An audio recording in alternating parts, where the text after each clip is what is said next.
What's up guys, Jeff Cavalier, ATHLEAN-X.com, kicking off a new series here today. We're talking about red flags, and today we're covering 5 red flags that your glutes are pretty weak. Matter of fact, damn weak, and they need to do something about it. To make sure that you don't miss this or any other video in this series, you gotta get off your ass and make sure you hit subscribe and turn on the notifications as well so you never miss a video from this channel. Guys, one by one I'm gonna knock out 5 things that you should be able to do if you have adequate strength in your glutes, and if you do not, then you're going to need to do something about it.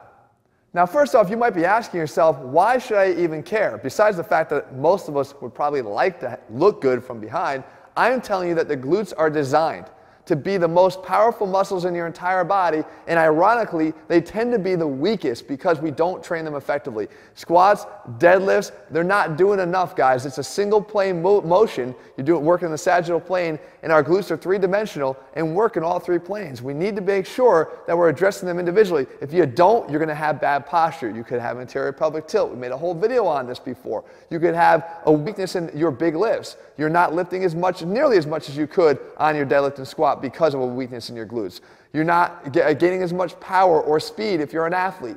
Everything comes down to the powerhouse of your entire body, your center of mass, and it's all centered right around your pelvis, and you need to focus on this. So let's get going. All right, so let's look for that first red flag here. It's actually really simple to do. You get down on the floor, no equipment required, okay? You come down to the ground, hands and knees. Now there's a 2-part sequence here. You're not out of the woods if you can do the first one.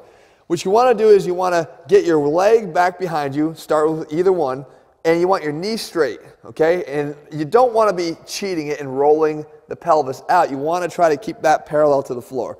So from here, you're going to squeeze your leg up towards the ceiling by activating the glute, hopefully, right? So that means that you should be able to feel this intense contraction right here in this cheek. And if you don't, I'm already starting to get a little bit concerned because we need to know that you have that mind muscle control over the glute. And these small motions are what are going to reveal whether you do or you don't. But let's say you do there. You're not out of the woods. What you need to do now is you need to bend the knee and repeat the same procedure, because by bending the knee here, we're actually shortening the hamstring. We're contracting the hamstring a little bit, meaning we're taking its contribution out of the equation, right? Because the hamstring is capable of extending the hip as well as flexing the knee. So when we have this here, now we go and we try to lift up towards the ceiling. Can you still do that, and can you still feel any contraction in the glute? A lot of us will find that we lose that ability. We don't feel it squeezing anymore, right? We don't feel that cramping in here. And that means that your hamstrings were doing more of the work and the glutes aren't as strong as you think they are, which means they're going to need work. You want to make sure you test this on both sides because there can always be a discrepancy. As a matter of fact, it's a common occurrence to have a discrepancy in your strength from right side to left. Okay, our next red flag here actually just requires a couple of dumbbells and an exercise you've probably done a whole lot of reps of, and that's the lunge. Now, take whatever you use on, let's say, a 12 to 15 rep lunge. Okay, so I just have 25 pounds in each hand here. Now remember, when you lunge out, you're not just trying to see whether you can get out here and then come back up to the top. You want to be able to do that with stability through your pelvis, meaning you don't want a lot of shakiness or wobbling through the pelvis, because you want to know that your glutes are actually doing their job. Because remember, the muscles of the glutes are not single plane. I said that in the beginning. They actually control motion in all 3 planes. In this case, we're looking for their ability to control the frontal plane. So you take whatever that weight is, 25 pounds in each hand, combine it for 50, now take a 50-pound dumbbell, and here's the test. You hold it on one side only. Okay, so I have it on my left side. I'm going to step out with the opposite leg. As I step out here, the opposite leg down. What I'm looking for is that same stability, because I got a lot of weight over here that's going to probably make this hip kick out if the glutes are weak on this side. So you want to make sure that you can get out here with that double weight, straight down and straight back, nice and controlled for about 3 to 4 reps, and back nice and controlled, okay? You're not looking, you want to make sure you're not doing that, falling to that side and letting that hip kick out on you. Remember, test both sides here again. Okay, number 3 is another one we could do down here on the ground, no equipment at all. Again, red flag, right? You gotta make sure we at least reveal these so we know what we're dealing with. I want you to get down on the ground, lay on your back, we're gonna perform a bridge, okay? So when you do the bridge with both feet on the ground and lift your hips up as high as you can. Now a lot of people will shortchange the bridge, right? They stop here. That's not full hip extension. To To get the full hip extension, you got to lift until you basically have now drawn a straight line between your quads and your torso, right? If you're going to roll something, it would roll right down. It's not going to get caught in the middle here. So some people right there are going to already start to feel cramping. It's where you feel the cramping that actually is one of the biggest problems. If you're feeling cramping in the hamstrings at all, you're in trouble. Okay? But it's going to get worse, because what I want you to do is I want you now in this position, we're going to test the right side. You're going to get right there and then lift the left leg off the ground. Okay, two things you're looking for. If I lift the left leg off the ground, do I immediately start to drop here? Do I start to sag? If you do, it's because you don't have strong enough glutes on this side. We should all be able to perform a single leg bridge, okay, with our own body weight. But if you start to drop, that's sign number one. Number two, you'll also start to maybe rotate. Same deal, weakness in the glute. But more importantly, if when you get in that position here and you lift, if you even can stay up, but you start getting cramping in this hamstring, then you have a sign here again that your glutes are weak. Why? Because your glutes are what should be driving hip extension, not your hamstrings. Although they are capable of contributing to hip extension, that's not their main focus. So if they start cramping, that means they're trying to do as much of the work as possible because the glutes don't want to do the work. That's a great sign to you that says, hey, wake up, you lazy ass, literally, and start doing some of the work, and don't make me the hamstring do everything that you're supposed to be doing. It's a great sign, guys. Remember, test both sides, right and left, to find out where you stand. Okay, number 4, and this is one of those big red flags that's going to remind you every single day that there's something wrong. The thing is, you usually don't understand that the source is your glutes once again, and that's low back pain. Or in this case, I like to call it pseudo-low back pain. So I actually made a whole video on this.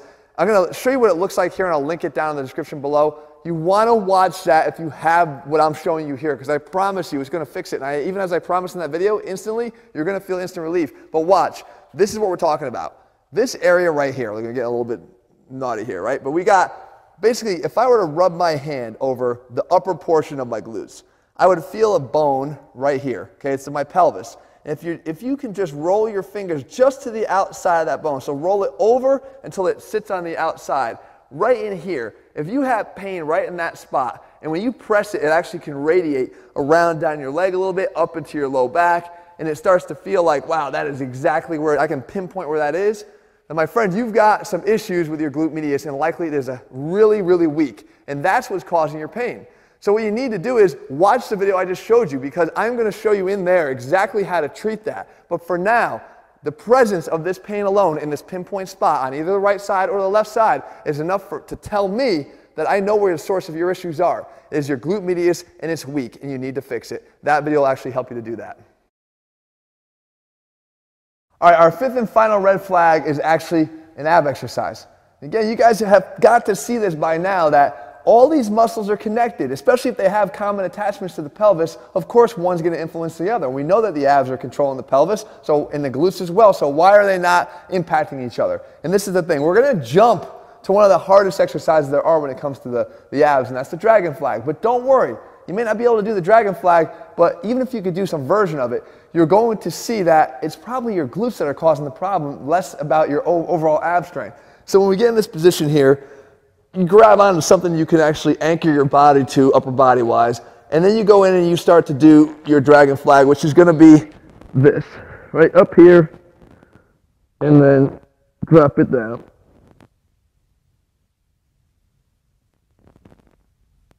Right under control. So now, where's the weakness? I'm going to tell you that your abs are a hell of a lot stronger than you think they are. The problem is your glutes. If you can't perform this exercise, do this instead.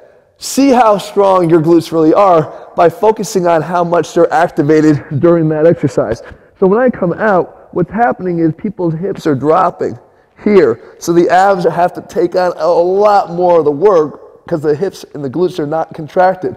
If I then instead squeeze into extension, all of a sudden my abs become a lot stronger here to be able to hold that position. Now if you can't start there, it's the same principle. It applies at just a higher angle. So instead of having my legs out, beginners can actually just be up here and see how much they can hold with their abs. But remember, I have sunken hips here. What I have to do is squeeze into full extension and stay there. So you're testing your ability. If you just can't get your hips up, and you can't keep them up, you don't have enough hip extension strength, and that's just against the force of gravity. Imagine what happens when you actually start to apply weighted exercises where they need to be like that, or you try to get under a barbell hip thrust, you don't have nearly the strength in your glutes to do them properly. Guys, there are a lot of red flags when it comes to a lot of different muscle groups that you have, but none probably more overlooked than your glutes. They're geared to be powerhouses. They're probably not doing anywhere near the full capacity of what they're capable of for you, and that's a problem, and we need to fix it. So guys, if you're looking for a program that puts the science back in strength, step by step, we show you how to do these things because it all matters. All of our programs are available over at ATHLEAN-X.com. In the meantime, if you found the video helpful, leave your comments and thumbs up below. Remember, if you haven't already, subscribe and turn on those notifications. You need to do both steps in order to get notified every time we run a new video. All right, guys, see you soon.